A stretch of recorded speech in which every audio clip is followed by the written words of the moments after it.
Hello, dear linguisticians. Hello, darling linguisticians.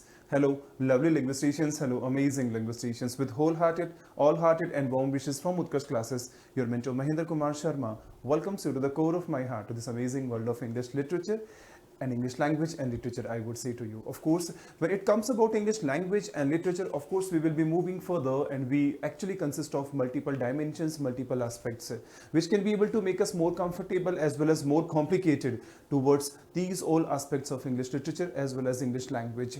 So some of the significant concepts that are related to your grade 11th as well as 12th, specifically English literature, I just think, and many times even while classes are being conducted through online mode, that the students keep on commenting and they keep on asking कि sir ये वाला term हमें पता नहीं क्या होता है, ये एलिजी क्या होती है, एपिक क्या होता है, okay, what does sonnet represent, and when it comes about impressionism, when it comes about stream of consciousness, when it comes about Anglo-Indian, Indo-Anglian literature, okay, these are the various terms which always keep confusing scholars as well as our linguisticians. So today in this amazing class, we will be actually focusing upon some of the summarized as well as precise and concise concepts which can be able to make us comfortable कि भाई हाँ ये चीज़ें इस तरीके से बहुत easily और बहुत shortly समझी जा सकती हैं. So let's start a class जहाँ पर हम इन terms को बहुत ही precise और I would say to a summarized way हम उनको समझने की कोशिश करते हैं. So kids, when it comes about a first that is connected to sonnet,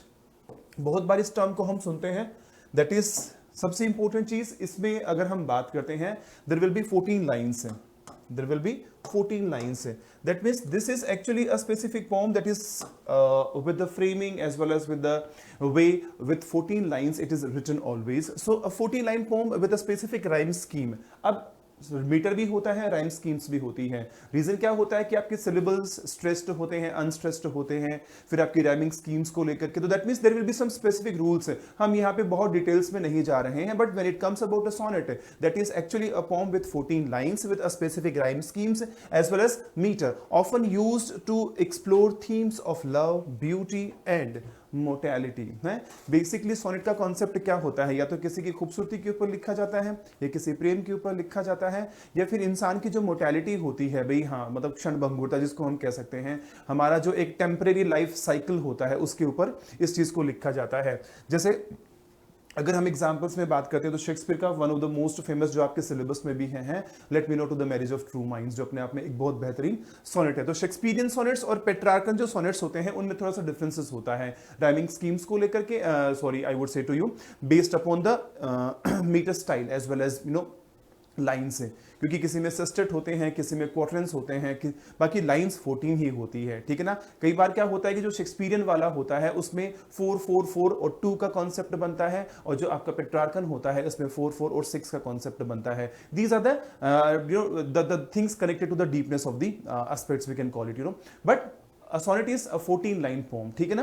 तो चलो दूसरा हम डिस्कस करते हैं, that is connected to haiku. ये हाइकू भी आपके यूज हो रखा है when it comes about English literature. Haiku is actually a term which has been derived from traditional Japanese form है. तो traditional Japanese form of poetry consisting of 3 lines. अब ये 3 ही लाइंस के साथ में यूज होती है. इवन हिंदी लिटरेचर में भी इसको गोपाल दास नीरज ने काफी जगह यूज किया है कि झरने तू रहता मौन तो तेरी सुनता कौन, झरने अगर तू रहता मौन तो तेरी सुनता कौन. 3 लाइन का एक सेट होता है. बिल्कुल वैसे ही हमारे लिटरेचर में भी हाइकू पोम्स की 3 लाइंस की सेटअप होती है, जिसमें फर्स्ट लाइन में 5 सिलेबल्स होते हैं, सेकंड लाइन में 7 सिलेबल्स होते हैं, थर्ड लाइन में 5 सिलेबल्स के वर्ड्स होते हैं. Typically focusing on nature and capturing a moment of insight और इमोशन. खास करके प्रकृति के ऊपर बेस्ड होती है, या फिर हमारे जो इंटीरियर इमोशंस होते हैं, या जो हमारी आत्म अनुभूति होती है, उनसे कनेक्टेड ये चीजें होती हैं. Next one is ballad. अब नाम से ही पता लग रहा है कि बैलेड का मतलब होता है एक तरीके से गीत. हाँ, एक ऐसी कविता जिसमें गीत की फीलिंग आपको क्रिएट होती है और नरेशन होता है. This is a narrative poem that tells a story often in a song like format. Basically एक कहानी होती है जिसको गाने के मार्फत या गाने के थ्रू आपके सामने प्रेजेंट किया जाता है with alternating lines of rhymed and unrhymed versus. कई बार क्या होता है, राइम्ड वर्सेस होते हैं, कई बार अनराइम्ड वर्सेस होते हैं, और ऑल्टरनेट लाइंस के साथ में क्या होते हैं, ये वर्सेस आपके कनेक्टेड होते हैं. Example the rime of the ancient mariner, the one of the famous by Samuel Taylor Coleridge. या फिर अगर आपने ग्रेड 10th में पढ़ा हो the tale of custard the dragon वाली है, तो वो अपने आप में एक बैलेड है जिसको एक स्टोरी को बैलेड के माध्यम से आपके सामने प्रेजेंट किया जाता है. Next it comes about ode. ये भी एक बहुत कॉमन टर्म है आपकी, और आपने काफी पोम्स देखी होगी, ओड टू अ नाइटिंगेल जो जॉन कीट्स की लिखी हुई है।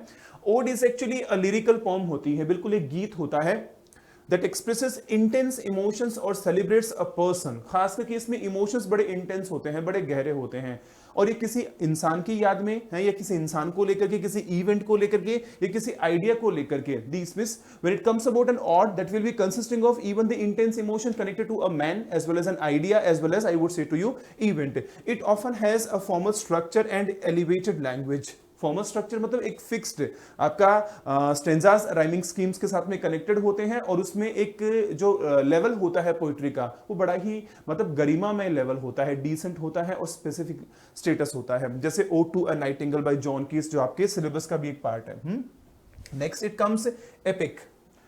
दोस्तों जब हम एपिक की बात करते हैं तो हमारे सामने मतलब बड़ा अच्छा महाभारत जैसा एक क्या बोलते हैं एपिक हमारे सामने जनरेट होता है। But when it comes about English literature, हालांकि इतने बड़े तो आपको एपिक वहां पर नहीं मिलते, बट कुछ नैरेटिव चीजें हैं, जैसे यूलिसिस हुआ आपका, होमर हुआ, ऑडिसी वगैरह हुए, तो we can call it a long narrative poem that tells the story of a heroic figure और a significant event. It often embodies the values and ideals of a particular culture और society. किसी एक particular era, society या culture, उसके जो ideas होते हैं, ideals वगैरह होते हैं, उनकी जो वैल्यूज होती है, एथिक्स होती है, उनको मेंटेन करके आपकी एक लिरिकल पोम जो होती है वो बनाई जाती है। खास करके जैसे महाभारत को श्लोकाज में लिखा गया है। खास करके यहाँ पर हम इंग्लिश लिटरेचर की बात करेंगे तो हालांकि होमर इतना बड़ा भी नहीं है, बट होमर जो है उसको हम किसमें जो ये ऑडिसी है होमर की लिखी हुई है उसको हम किसमें काउंट करते हैं? We count it into the epic. Okay, next one is connected to free words. अभी फ्री वर्ड्स होता है जिसमें किसी भी तरह की कोई भी आपकी रेगुलर मीटर या कोई रेगुलर राइम स्कीम्स जो होती है वो इसमें लॉन्च नहीं होती है, करेक्टेड नहीं होती है, but it allows a greater freedom and flexibility in the use of languages as well as structure। Basically क्या होता है कि इस तरह की जो पोइट्री में आपके पास में फ्रीडम होती है, आप जैसे चाहे वैसे वर्ड्स, जैसे चाहे वैसी लैंग्वेज, जैसे चाहे वैसे सेट ऑफ सेंटेंसेस है उनको यूज करते हो, दैट मीन्स फ्री वर्ड्स हैं। खास करके इवन हिंदी लिटरेचर में भी इसका यूज होता है। तो when it comes about this free words poem that is not bounded with the specific terms of rhyme schemes as well as metres as well as verses हैं। Like examples leaves of grass by Walt Whitman, बड़ी famous है, जो आपकी free words के ऊपर लिखी गई है। इवन अगर आप कमला दास वाली देखते हो, कौन सी my mother at 66, these all are the examples of free words poems. Next one is limerick. Limerick का भी एग्जांपल है आपके पास में आपके लिटरेचर के अंदर। तो when it comes about limerick, this is actually a humorous poem. ये कविताएं होती है जिनमें जो मनोरंजन के लिए लिखी जाती है, जिसमें थोड़ा सा एंटरटेनमेंट ज्यादा होता है, ह्यूमर्स जो होते हैं वो ज्यादा होते हैं, consisting of 5 lines with a specific rhyming schemes. जैसे हाइकू में 3 होती है, लिमरिक में 5 लाइंस होती हैं और स्पेसिफिक राइम स्कीम्स होती है, और रिदम होता है इसका। रिदम का मतलब होता है कि उसकी एक फिक्स ताल होती है, उसको आप गा भी सकते हो 5-5 लाइंस को, ठीक है ना। ऑफन कैरेक्टराइज्ड बाय अ विटी और नॉनसेंसिकल है, नॉनसेंसिकल थीम्स। अब इसमें क्या, तो थोड़ा थीम जो होती है वो नॉनसेंस होती है, बेस्ड अपॉन ह्यूमर है, कि भी जहां पर आप मजाक हैं, चुटकुले जैसी कोई चीजें हैं उनको इन्वेंट कर रहे हो, डेवलप कर रहे हो। जैसे एग्जांपल हम देखते हैं, there once was a man from no basically corrected to something, कि भी हाँ आप एक बात कर रहे हो हैं जिसके अंदर ह्यूमर्स क्रिएट किए जा रहे हैं, क्या बोलते हैं हाइपोथेटिकल, और साथ ही साथ में थोड़े से ऐसे कैरेक्टर्स जो एग्जिस्ट नहीं करते हैं उनको आप बना रहे हो हैं, और एक ह्यूमर के साथ में पोएम लिख रहे हो, खास करके 5 लाइंस के साथ में और एक स्पेसिफिक रिदम के साथ में, that is connected to limerick. Next kids, it comes about elegy. Elegy is a very famous term और बहुत बार पूछी भी जाती है। Elegy means a poem that expresses sorrow, grief और लेमेंटेशन। जब कोई आप दुख की बात, किसी विलाप की बात, किसी अपनी पीड़ा की बात जो होती है उसको एक्सप्रेस करते हो किसी पोम के माध्यम से, often written in response to the death of a person or the passing of a specific time or era, कि एक कालखंड चला गया, एक दौर चला गया, उस दौर के बारे में आप कोई बात कह रहे हो, या कोई पर्सन जो है उसकी डेथ हो चुकी है, उसकी डेथ के बारे में आप कोई बात कह रहे हो, तो वो क्या होती है, वो एलिजी होती है। जैसे elegy written in a country churchyard by Thomas Gray, one of the famous poems हैं, किसकी, थॉमस ग्रे की, जिसमें वो मतलब अपने क्या बोलते हैं, जो चर्च यार्ड होता है वहां पर जो मर गए होते हैं उनके ऊपर पोम लिखते हैं। तो कहने का मतलब अपने आप में इवन एलिजी जो होती है वो अपने आप में एक शोक गीत ही होता है, जो खास करके किसी डेथ के ऊपर लिखा जाता है, but sometimes even it is written to the departing as well as passing of the era, time and span also. Okay, next is connected to villanelle, that is villanelle. A highly structured poem with 19 lines. देखो sonnet 14 का होता है, विलनर जो होती है वो 19 lines की होती है, और इसकी भी स्पेसिफिक राइम स्कीम्स होती है फीचरिंग रिपीटेड लाइन्स और रेफरेंस। रेफरेंस का मतलब होता है वो लाइन्स जो बार बार रिपीट होती हैं, ठीक है ना, वो लाइंस जो बार बार रिपीट होती है उसे हम रेफरेंस कहते हैं। तो they are also connected to what, connected to your villanelle 19 lines के साथ में। एग्जांपल है do not go gentle into that good night by Dylan Thomas. Dylan Thomas की बड़ी फेमस पोम है that is do not go gentle into that good night, जिसमें 19 lines है, specific rhyme schemes के साथ में ये कविता है जिसको हम क्या बोलते हैं, villanelle. Next one it comes about concrete poetry. Concrete poetry is a form of poetry which arrangement of words on the page visually represents the subject or theme of the poem। अब देखो concrete poetry का मतलब क्या होता है कि यहां पर क्या होता है कि यहां पर arrangement of words on the page, कि आप जो शब्दों को मतलब पेज के ऊपर लिखते हो, ठीक है ना, विजुअली रिप्रेजेंट्स द सब्जेक्ट और द थीम। वही शब्द क्या होते हैं, वो आपकी कविता की जो थीम होती है, कविता का जो शीर्षक होता है उसको शो कर रहे होते हैं, उसको बता रहे होते हैं। जैसे अगर हम द माउसेस टेल, अगर हम लुइस कैरल की जो द माउसेस टेल को पढ़ते हैं तो हमें पता लगता है कि उसमें जिस तरीके से वर्ड्स यूज किए गए हैं वो हकीकत में उसके सब्जेक्ट और उसकी थीम जो होती है उसको रिप्रेजेंट कर रहे होते हैं। कौन सी कैटेगरी के अंदर, that we can call it concrete poetry के अंदर। Next it comes about gothic literature, that is gothic literature. ये एक स्पेसिफिक जॉनरा होता है characterized by elements of horror, mystery and the supernatural, often featuring dark, eerie settings and melodramatic plot lines. देखते ना अपन suspense thriller based चीजें होती हैं, supernatural चीजें होती है, हॉरर होता है जिनके अंदर हैं अजीब तरह की चीजें, और eerie का मतलब होता है बहुत ही मतलब स्ट्रेंज टाइप की, जिनको हम कह सकते हैं अजीब सी स्ट्रेंज टाइप की हैं। जैसे एग्जांपल्स हम देखते हैं Frankenstein by Mary Shelley, a classic gothic novel exploring themes of creation, morality and the consequences of playing with God और playing God. That means God के साथ में प्लेइंग, मोरालिटी किस तरीके से डेवलप होती है आपकी, बड़े सस्पेंस थ्रिलर सुपरनैचुरल चीजों को कनेक्ट करके आपका ये सारा आइडिया कौन से लिटरेचर में काउंट होता है, गोथिक लिटरेचर के अंदर। Next it comes about modernism, that is connected to modernism, a literary and artistic movement that emerged in the early 20th century। हमारा जो मॉडर्न स्टेटस है, challenging traditional forms and conventions. ये क्या करता है, modern literature आपकी जो traditional और जो कन्वेंशनल फॉर्म्स होती हैं उनके अलावा होता है, उनसे डिफरेंट होता है, जो मॉडर्न लेवल पे यूज किया जाता है। It emphasises experimentation, fragmentation and subjective experiences. ये किसके ऊपर फोकस करता है, फ्रेगमेंटेशन की भी। हाँ, आप चीजों को अलग करके फिर उनको कनेक्ट करने की कोशिश करते हो किसी दूसरी चीज के साथ में, साथ ही साथ में आप बात करते हो किसकी, एक्सपेरिमेंटेशन की, कि भी हाँ किस किस तरीके से आपने एक्सपेरिमेंट लेवल के ऊपर वर्क करने के बाद में किसी लिटरेचर को इवॉल्व किया है, किसी थॉट प्रोसेस को डेवलप किया है आपने। एग्जाम्पल अगर हम बात करें वेस्टलैंड बाय टी.एस. इलियट, जो आपकी 20th सेंचुरीज की पोम है, ठीक है ना, is actually a ground breaking modernist poem known for its fragmented structure and complex illusions. मतलब काफी जो इसका स्ट्रक्चर है वो बड़ा ही फ्रेगमेंटेड है, और साथ ही साथ में इस पोम के अंदर बड़ी ही मतलब स्पेसिफिक तरीके से इसके स्ट्रक्चर को प्रेजेंट किया गया है, खास करके कौन से लिटरेचर को रिप्रेजेंट करने के लिए, we can call it modernism को, या मॉडर्न लिटरेचर को रिप्रेजेंट करने के लिए। Next it comes about dystopian literature, works that depict imagined societies characterized by oppressive governments, dehumanizations and a loss of individual freedom है भाई। खास करके एक ऐसी दुनिया जिसमें हम देखते हैं कि भाई हाँ मतलब इंसानियत जो है वो खत्म हो रही है, जो गवर्नमेंट्स वगैरह होती है वो ऑपरेसिव है, मतलब अत्याचार करने वाली है, या एक ऐसी सोसाइटी जिसमें आपने इमेजिन कर रखा कि इस तरह की चीजें हो रही होती है, ठीक है, दैट इज डिस्टोपियन लिटरेचर।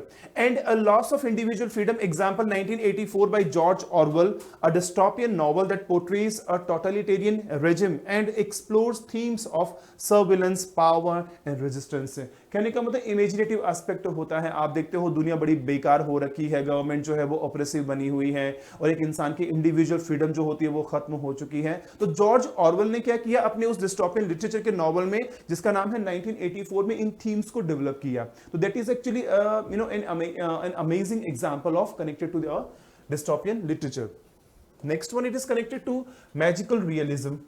आपने I sell my dreams, I sell my dreams आपने, जो गैब्रियल गार्सिया मार्केस का है नॉवल है, सॉरी शॉर्ट स्टोरी है दैट इज वेरी फेमस है और नोबेल लॉरिएट है।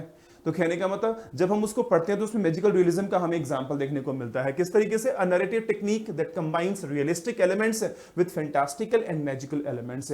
जब आपकी मॉडर्न वर्ल्ड के साथ में कुछ सुपरनैचुरल मैजिकल चीजें हैं उनको कनेक्ट किया जाता है, प्रेजेंट किया जाता है, तो वो अपने आप में मैजिकल रियलिज्म बनता है।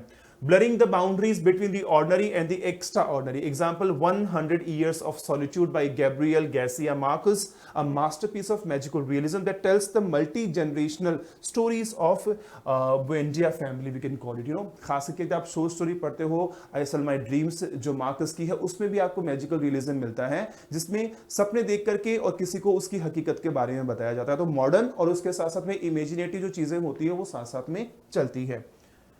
Next one, it comes about beat generation. अब ये टर्म बड़ी फेमस है, beat generation, a literary movement of the 1950s and 1960s characterised by non conformity. मतलब मिड ऑफ द आपकी 20th सेंचुरीज के अंदर आपका ये मूवमेंट होता है जिसको बीट जनरेशन कहते हैं। That is non conformity and spontaneous writing, कि on the spot you think something और आप लिखते हो, और नॉन कन्फर्म मतलब आपने एक्सपेरिमेंट नहीं कर रखा है, आपके पास में कोई ग्राउंड नॉलेज भी नहीं है, that is based upon non conformity है।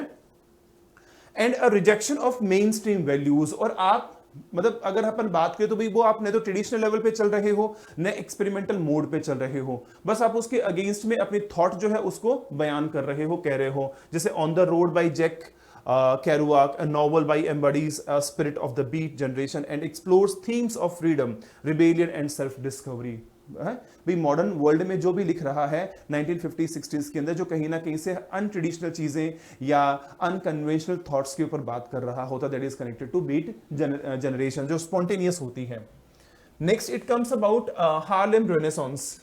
रेनेसांस आपने सुना होगा, रेनेसांस का मतलब होता दोस्तों पुनर्जागरण, जो एक ऐसे स्ट्रीम से कनेक्टेड होता है जहां पर एरास चेंज होती है या आपका जो स्ट्रीम होता है लिटरेचर का वो चेंज होता है। अब ये हार्लेम जो आपका टर्म है रेनेसांस का, this is actually an intellectual and cultural movement of the 1920s and 30s centered in the Harlem neighborhood of New York City. It celebrated African American art, literature and music and sought to challenge racial stereotypes।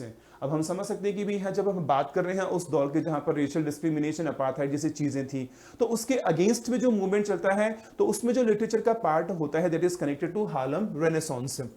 Example, Their Eyes Were Watching God by Zora Neale Hurston, a novel that explores the experiences of African American women during the Harlem Renaissance. We can understand है that is actually a specific term connected to African American Renaissance, we can call it, है ना, पुनर्जागरण को लेकर के, खास करके उस दौर में जब सिविल वॉर के दौर चल रहे थे अमेरिका के अंदर। Next one is existentialism. That is also a specific term, a philosophical and literary movement that focuses on the individual's struggle to find meaning and purpose in an uncertain and often absurd world. Example, The Stranger by Albert Camus, a novel that embodies existentialist themes of alienation, existential crisis and the human condition. खास करके अगर हम बात करते हैं, देखो ये एक फिलोसॉफिकल दार्शनिक मूवमेंट होता है और साथ साथ में आपका लिटरेरी होता है that focuses on the individuals struggle, एक आम आदमी का अपना खुद का जो व्यक्तिगत स्ट्रगल होता है, and to find meaning and purpose in an uncertain, कि अपनी खोज में वो एक अकेला शहर में रात में दोपहर में आबोदाना ढूंढता है, आशियाना ढूंढता है, इस तरह की थीम से जहां पर अपना खुद का स्ट्रगल, इंडिविजुअल स्टेटस के साथ साथ में इंडिविजुअल आइडेंटिटीज जो होती हैं उनको आइडेंटिफाई करने का, उनको ढूंढने का तरीका। Uncertain and often absurd world. अब अपसर्ड क्यों? क्योंकि सामने चैलेंजेस होते हैं, कई तरह के होते हैं, एथिकल होते हैं, पॉलिटिकल होते हैं, इकोनॉमिकल होते हैं, सोसाइटल होते हैं, मैट्रिमोनियल होते हैं, पर्सनल होते हैं। तो उन चैलेंजेस के अगेंस्ट में एक इंडिविजुअल स्ट्रगल को जस्टिस किया जाता है। खास करके जैसे एक नॉवल है the stranger by Albert Camus, जिसमें एक्चुअली ये जो एग्जिस्टेंटलिस्ट थीम्स होती है, खास करके जो एलियनेशन मतलब आइसोलेशन की थीम्स होती हैं और एग्जिस्टेंशियल क्राइसिस होते हैं और ह्यूमन कंडीशंस जो होती है उसको पोर्ट्रे किया गया है बड़े ही बेबाक तरीके से। Next it comes about stream of consciousness, बड़ी फेमस टर्म है। A narrative techniques that presents a characters thoughts, feelings and perceptions in a continuous and unfiltered flow। जब हम वर्जीनिया वुल्फ को का the mark on the wall पढ़ते हैं तो हमें क्या नजर आता है कि भी हाँ बैठी हुई है एक जगह और उस वॉल मार्क को देख करके उसके माइंड में फ्लो चल रहा है, किसका, व्यूज का और परसेप्शन का। तो जो स्ट्रीम ऑफ कॉन्शियसनेस होती है उसमें कॉन्शियस स्टेटस के ऊपर एक स्ट्रीम्स जो एक स्ट्रीम होती है वो चल रही होती है, और वो स्ट्रीम किसकी होती है, unfiltered flow of perceptions, ideas as well as opinions होते हैं। It aims to depict the inner workings of the human mind, और इसका बेसिक फोकस ये होता है कि एक ह्यूमन जो माइंड होता है उस माइंड के अंदर कौन कौन सी चीजें हैं वो चल रही होती है, किस तरीके से वो एक्चुअली एक फ्लो ऑफ जिसको अपन ओपिनियंस कह सकते हैं, परसेप्शंस कह सकते हैं, उनको बहाता रहता है, चलाता रहता है और वर्क मतलब एक्टिवली वर्क करता रहता है। Example, James Joyce novel Ulysses is known for its innovative use of stream of consciousness। साथ ही साथ में Virginia Woolf we can also call it, but Ulysses बड़ा famous example है। Next it comes about Anglo-Indian poetry। अब देखो जो poetry होती है जिसमें ब्रिटिश और इंडियन डिसेंट्स के, मतलब जो ब्रिटिश और खास करके इंडियन आर्टिस्ट होते हैं जो ब्रिटिश से बिलोंग करने वाले थे, ब्रिटिश एरा से बिलोंग करने वाले थे, ब्रिटिश मूल से मतलब ब्रिटेन से बिलोंग करने वाले जो आर्टिस्ट होते हैं, often exploring themes of cultural identity, colonialism and the intersection of eastern and western cultures। और इन लोगों ने जब आपका एक कॉलोनियल दौर चल रहा था, ईस्टर्न वेस्टर्न लोगों के कॉन्टेक्ट आपस में चल रहे, तो उस दौर में जो लिटरेचर प्रेजेंट किया, बनाया, लिखा, जैसे अगर हम बात करें the golden threshold by Sarojini Naidu, a collection of poems by an influential figure in the Indian independence movement, ठीक है ना। इसमें रूडियर्ड किपलिंग भी आते हैं जिनके क्या बोलते हैं कई फेमस राइटिंग्स जो इंडिया से कनेक्टेड होती हैं। तो इसमें एक ऐसा मूवमेंट या एक ऐसे आर्टिस्टिक आपके क्या बोलते हैं प्रेजेंटेशंस होती हैं जो कहीं ना कहीं से ईस्टर्न और वेस्टर्न दोनों के कंबाइंड स्ट्रक्चर जो होती है उनको प्रेजेंट कर रही होती है, बट इसमें जो ऑथर्स होते हैं वो आपके ब्रिटिश और इंडियन डिसेंडेंट्स दोनों के हो सकते हैं। नेक्स्ट होता है इंडो एंग्लियन। देखो एंग्लो इंडियन अलग होता है, इंडो एंग्लियन में होता है वो लिटरेचर जिसमें ऑथर्स जो होते हैं वो इंडिया के होते हैं, इंडिया से बिलोंग करने वाले होते हैं, इंडियन ओरिजिन के होते हैं, but reflecting the diverse experiences and perspectives of Indian society. वो क्या करते हैं, इंग्लिश में लिख करके और इंडियन सोसाइटीज के जो अलग अलग एक्सपीरियंसेस होते हैं, अलग अलग एलिमेंट्स होते हैं, अलग अलग प्रेजेंटेशंस होती हैं, उनको बयान करते हैं, लिखते हैं। जैसे अगर हम बात करें midnight's children by Salman Rushdie, a renowned novel that intertwines India's history with magical realism and explores themes of identity and post colonialism. खास करके हम मिडनाइट चिल्ड्रन की बात करते हैं, किसका, सलमान रुश्दी का। या फिर अगर आप बात करते हो झुम्पा लाहिड़ी, किरण राव हैं, भीष्म साहनी हैं, these all things are connected to Indo Anglian literature. Next it comes about impressionism, that is also very famous term, an artistic and literary movement that seeks to capture fleeting impressions, sensations and moments of subjective experiences। भाई मुझे William Shakespeare मान लो बड़ा पसंद है या William Wordsworth बड़ा पसंद है, तो मैं क्या कर रहा हूं, मेरे अंदर एक इंप्रेशन क्रिएट हो रहा है। अब मेरी जो राइटिंग्स होगी उन राइटिंग्स में उस इंप्रेशन का इंपैक्ट नजर आता है, ठीक है ना। तो यहां पर भी इंप्रेशनिज्म में an artistic and literary movement that seeks to capture fleeting impressions, कि आपके पास में जो इंप्रेशन हो रहा है, जो चल रहा है अपने आप में है, और जिस इंप्रेशन को लेकर के आप लिख रहे हो वो उसमें नजर आता है। Sensations and moments of subjective experiences, it emphasises the use of vivid descriptions, light and colour. अब उसमें क्या करते हो आप, मल्टी डायमेंशंस यूज करते हो कि भी हाँ अलग अलग लेवल के जो जिसका आपके ऊपर इंप्रेशन किया हुआ होता है, जिससे आप इंप्रेस्ड होते हो, उन सबको अलग अलग लेवल पे अपने नॉवल के अंदर, अपनी राइटिंग के अंदर आप उनको इनकॉर्पोरेट करते हो। जैसे to the lighthouse by Virginia Woolf, a novel that showcases Woolf's impressionistic writing styles and explores the complexities of human perceptions. यहां पर वर्जीनिया वुल्फ जो है वो हकीकत में उन कॉम्प्लेक्स स्टेटस को, अपने उस इंप्रेशन के स्टेटस को प्रेजेंट कर रही होती है, जो उसके एक्सपेरिमेंटल और उसके एक्सपीरियंशियल जो चीजें होती हैं उन दोनों को बयान कर रहा होता है। That is connected to impressionism. Now it comes interior monologue.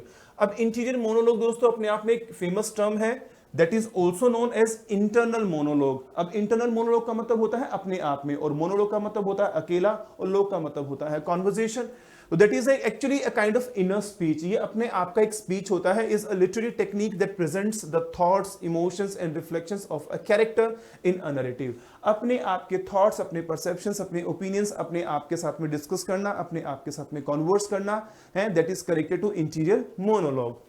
It provides insight into the character's inner world, offering a deeper understanding of their motivations, fears, desires, and psychological state. Interior monologue often mimics the stream of consciousness of the character presenting a continuous and unfiltered flow of their thoughts and perceptions हैं कि भी जब आप अंदर ही अंदर अपने आप से बात कर रहे हो तो आपके माइंड में काफी व्यूज आ रहे हैं, काफी परसेप्शंस आ रहे हैं और वो सबके सब अनफिल्टर्ड आ रहे हैं और आप उनको वैसा का वैसा बयान कर रहे हो, लिख रहे हो। तो interior monologue is connected to individual perception, that is like a kind of inner conversation, जहां पर आपके थॉट्स और परसेप्शंस को आप बना रहे होते हो, बात कर रहे होते हो। Next, it comes about metaphysical poetry. That is also very famous poetry and very important term. Metaphysical poetry is actually a term coined by Samuel Johnson in the 18th centuries. इसकी शुरुआती दौर के ऊपर to describe a group of 17th centuries poets who explored complex themes of love, spirituality, philosophy and the nature of existence. अब यहाँ पर क्या होगा कि जब तक आपके पास में philosophy, love, nature ये चीजें नहीं होगी, आप डीपनेस में नहीं जा सकते हो। तो इस डीपनेस में जो 17th centuries के लिटरेरी मूवमेंट्स के जो लोग होते हैं, राइटर्स होते हैं, पोएट्स होते हैं, उनको जब 18 सेंचुरीज के अंदर एक्सप्लोर किया गया था, किसके द्वारा? आपके सैमुअल जॉनसन के द्वारा। तो उस एक्सप्लोरिंग को नाम दिया गया मेटाफिजिकल पोएट्री, जहां पर उन कॉम्प्लेक्सिटीज को, उन सटल पार्ट्स को इनकॉर्पोरेट किया जाता है, शामिल किया जाता है, समझाया जाता है, जो वाकई में आपको डीपनेस के साथ में किसी चीज के बारे में बता रहे होते हैं, किसी एलिमेंट जो होती है उसको गहराई के साथ में उसकी विवेचना कर रहे होते हैं। Metaphysical poetry is known for its intellectual wit, unconventional imagery and use of metaphysical conceits which are elaborate as well as often surprising comparisons between two seemingly unrelated objects or ideas. Basically आप इसको समझो कि जब आप पढ़ते हो कि अ lecture upon the shadow, तो जहां पर क्या होता है कि लव और शेडोज हैं, उन दोनों को आपस में कंपेयर किया गया है। ठीक है, अब यहां पर क्या हो रहा है कि हम शेडोज बड़ी कॉमन चीज होती है, लव बड़ा अनकॉमन, मतलब love is also a kind of common but even then it is when it comes about describe it becomes very uncommon theme. तो यहां पर दो चीजें जो बहुत ही आपस में कनेक्टेड नहीं है, शेडोज और लव, उन दोनों को आपस में कनेक्ट किया गया है। और किसको प्रेजेंट किया गया? स्पिरिचुअलिटी को भी किया गया, लव की जो डीपनेस एस्पेक्ट्स होते हैं उनको भी प्रेजेंट किया गया। तो अपने आप में आपने दो अनरिलेटेड चीजों को रिलेट करके और एक मेटाफिजिकल स्टेटस जो होता है उसको प्रेजेंट किया है। तो खास करके जॉन डन जैसे जो लोग थे ना इंग्लिश लिटरेचर में, उन्होंने इस मेटाफिजिकल पोएट्री को नई ऊंचाइयां दी। चाहे वो अगर आप बात करते हो go and catch a falling star, जहां पर वो एक वुमन की जो डिसलॉयलिटी होती है उसको फॉलिंग स्टार के साथ में कनेक्ट करके और प्रेजेंट कर रहे होते हैं। वैसे ही लेक्चर अपॉन द शैडो के अंदर वो शैडो के साथ में लव को कनेक्ट करके मेटाफिजिकल जो स्टेटस होता है उसको प्रेजेंट कर रहे होते हैं। तो these are the various terms connected to English literature and when it comes about your, I would say to your understanding, I hope it could be able to give you actually a closer aspect, a closer narrative to understand these old things. And this was amazing for me, and I hope it can be able to be beneficial to all the students and all the linguisticians as well as the scholars who are connected to English literature. Okay, now I'll take your leave everyone. Stay healthy and stay safe. Bye. Love you and thank you.